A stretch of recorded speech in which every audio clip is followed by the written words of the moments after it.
Quand t'es pas forcément habitué à cuisiner, tu te sens un peu obligé de faire remarquer que tu vas faire à manger. Comme si c'était un truc qui sortait de l'ordinaire, tu vois. Bon alors, c'est pas tout, mais moi j'ai le dentier qui claque, hein. Donc on va se faire un petit dîner. C'est quand même chelou parce que, enfin je sais pas, c'est comme si quelqu'un se réveillait le matin en disant ça. Bon, on va se réveiller, on va se lever, et puis on va s'habiller, hein. Ah bah oui, ça on se doute bien que tu vas pas aller en cours à poil. Bon voilà, tu vois ce que je veux dire. Ce qui est marrant avec les gens qui savent pas forcément cuisiner des merveilles comme moi, c'est que quand on va le faire, on se sent obligé d'expliquer comment on va le faire pour, voilà, pour gonfler un peu le truc, pour le mettre en valeur. Attends, je vais te faire des spaghettis bolognaises que même dans tes rêves les plus fous, t'en as jamais bouffé des comme ça. C'est te dire, j'en perds mon français. Donc on va partir sur des spaghettis, de l'eau bouillante avec des spaghettis dans l'eau bouillante. Pendant ce temps-là, je vais te cuire des petits steaks assaisonnés avec de la tomate, un peu de sel, un petit peu de curry et une virgule de poivre. Et ce gros gifoutou, je vais te le laisser reposer quelques minutes avant de tout mettre dans les spaghettis pour enfin régaler tes papilles. Accroche-toi, ça va être mémorable. Moi j'adore comment les gens sont pas honnêtes quand leurs proches font la cuisine. Hein, parce que la personne qui a fait la cuisine finit toujours par lâcher la petite question bombe. Alors?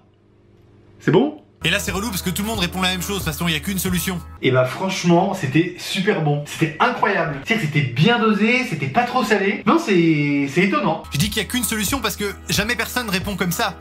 Tu veux que je te réponde franchement? Bah oui, vas-y. C'était dégueulasse. C'est-à-dire que quand je t'ai demandé une sauce, j'ai jamais dit qu'il fallait vomir dans la poêle. Quand je croque dans ton steak, j'ai la sensation de perdre mes dents à chaque bouchée. Excuse-moi, là j'ai l'impression de bouffer un pneu. Et c'est quoi ce vin que tu nous sers là? T'as confondu la bouteille et le caniveau ou quoi? Non, excuse-moi, je suis franc, voilà, c'est tout. Mais bon, voilà. C'est dégueulasse, qu'est-ce que j'y peux moi? Cela dit, il y a des gens qui préfèrent l'honnêteté, hein. Mon père par exemple, j'adore parce qu'il est hyper autocritique sur sa cuisine. Il adore cuisiner et il fait vraiment des très bons plats. Mais quand c'est pas bon, t'inquiète, t'as même pas le temps de le montrer sur ton visage ou de dire quelque chose, il va le dire avant toi. Il a d'ailleurs sorti un jour cette phrase qui est restée dans les annales de la famille. On finissait un repas qu'il avait globalement mis 3 heures à préparer, donc c'était censé être très bon. Et à la fin, il nous a sorti comme ça au calme, en mode surprise. Eh ben je suis désolé, c'était pas bon. Personnellement, j'en ai ri pendant une soirée. Bon, et puis la cuisine, c'est un peu le mot qui est utilisé à tout va, on est d'accord? J'ai fini par me rendre compte que toutes mes copines qui prétendent faire la cuisine, en réalité, c'est pas de la cuisine. Bah non, le prenez pas mal, hein. En fait, elles font toutes la même chose, plus ou moins. Un truc universel que toutes les filles savent faire, par exemple, les cookies. Elles adorent faire des cookies et le poster sur Instagram, c'est universel. Bon, tu me diras, quand j'arrive à faire une omelette, je suis très fier, je la prends aussi en photo et je la poste sur Instagram, donc l'exemple était assez mauvais. Voilà, dites-moi en commentaire comment vous vivez le fait de faire la cuisine. Surtout, mettez un pouce bleu à cette vidéo si elle était à votre goût, et abonnez-vous pour plus de surprises.